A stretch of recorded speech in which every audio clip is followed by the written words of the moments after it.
Suhail, good morning. ഗസയിൽ സ്ഥിതി അങ്ങേയറ്റം വഷളായ ഒരു അവസ്ഥയിൽ തന്നെയാണ് ഉള്ളത് എന്ന് മനസ്സിലാക്കുകയാണ് സുഹൈൽ. പ്രത്യേകിച്ചും ട്രംപിന്റെ കഴിഞ്ഞ ദിവസത്തെ ട്രൂത്ത് സോഷ്യൽ പോസ്റ്റ് അങ്ങേയറ്റം പ്രശ്നമാണ്. ഹമാസിനെതിരെ ഏത് സമയവും ഒരു നടപടിയിലേക്ക് അമേരിക്ക ഉൾപ്പെടെ കടന്നേക്കുമെന്നതിന് സൂചനകൾ ആ പോസ്റ്റിലുണ്ട്.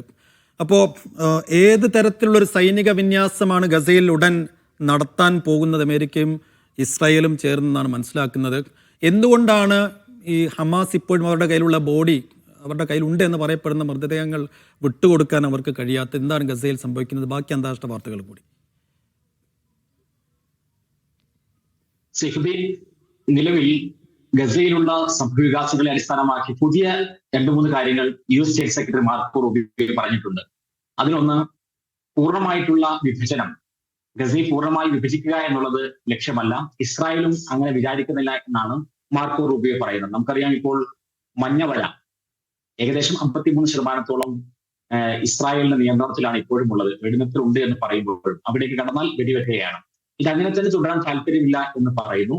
അതോടൊപ്പം തന്നെ മറ്റൊരു കാര്യം കൂടി പറഞ്ഞിട്ടുണ്ട്. ഇന്റർനാഷണൽ സ്റ്റെബിലൈസേഷൻ ഫോഴ്സ് എന്ന പേരിൽ ഒരു അന്താരാഷ്ട്ര സേന അവിടേക്ക് വരികയാണ്.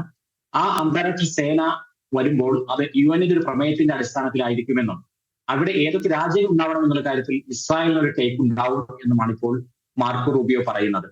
ഇനി കുറച്ചുകൂടി മുന്നോട്ട് പോയി കഴിഞ്ഞാൽ ഗസയുടെ ഭരണത്തെ സംബന്ധിച്ചുകൊണ്ടും ഒരു കാഴ്ചപ്പാട് US അവതരിപ്പിക്കുന്നുണ്ട്.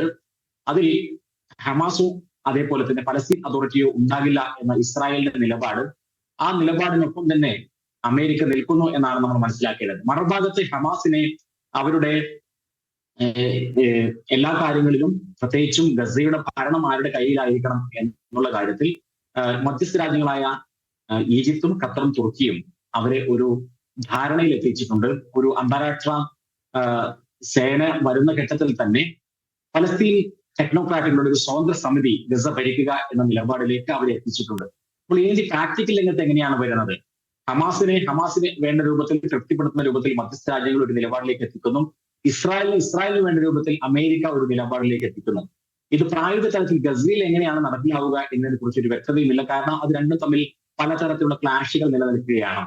അതോടൊപ്പം തന്നെ ഇതൊക്കെ നമ്മൾ പറയുമ്പോഴും ഇതൊക്കെ രാഷ്ട്രീയമാണ്. സാധാരണ ജനങ്ങളുടെ ജീവിതം ഇപ്പോഴും വലിയ മാറ്റങ്ങളൊന്നും ഗസയിൽ ഉണ്ടായിട്ടില്ല എന്ന് തന്നെയാണ് നമുക്ക് മനസ്സിലാക്കാൻ സാധിക്കുന്നത്. കാരണം യുനർവയാണ് അവിടെയുള്ള ജീവനാടി. ഗസയെ ഭക്ഷണം നൽകുന്ന, വെള്ളം നൽകുന്ന അവരുടെ ജീവനാടിയായ യുനർവയെ ഒരിക്കലും സമ്മതിക്കില്ല എന്ന് ഇസ്രായേൽ പറയുന്നു. അത് അമേരിക്ക സമ്മതിച്ചു കൊടുക്കുന്നു. റഫ അതിർത്തി തുറക്കണം എന്നുള്ളത് ഏറ്റവും പരമപ്രധാനമായുള്ള കാര്യമായിരുന്നു ഈ വെടിനിർത്തലിന്. അതിപ്പോഴും തുറന്നിട്ടില്ല. അപ്പോൾ 90%-ലധികം വരുന്ന ആളുകൾക്ക് ഇപ്പോഴും വീടില്ല.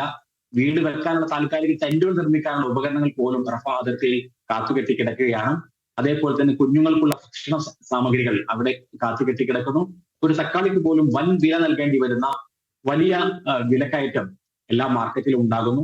അപ്പോൾ ഇങ്ങനെയൊക്കെയുള്ള പ്രതിസന്ധി അവർ അനുഭവിക്കുകയാണ്.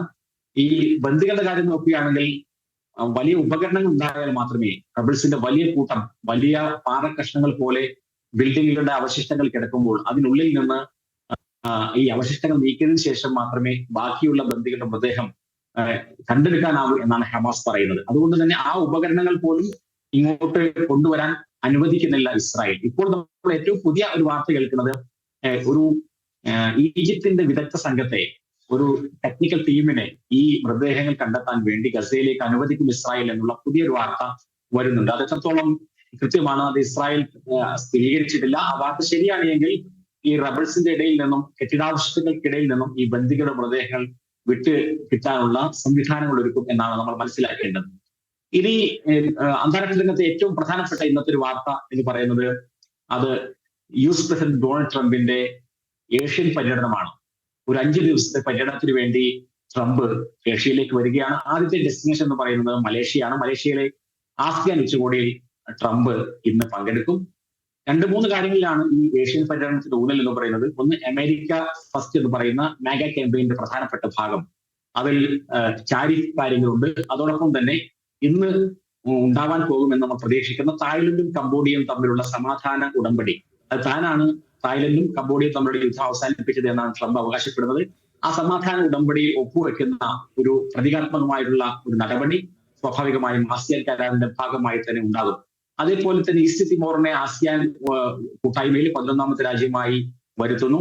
അങ്ങനെ അവിടെയുള്ള വ്യാപാര ചർച്ചകൾ, അതാണ് ഈ പ്രധാനപ്പെട്ട സ്ഥിതിഗതികൾ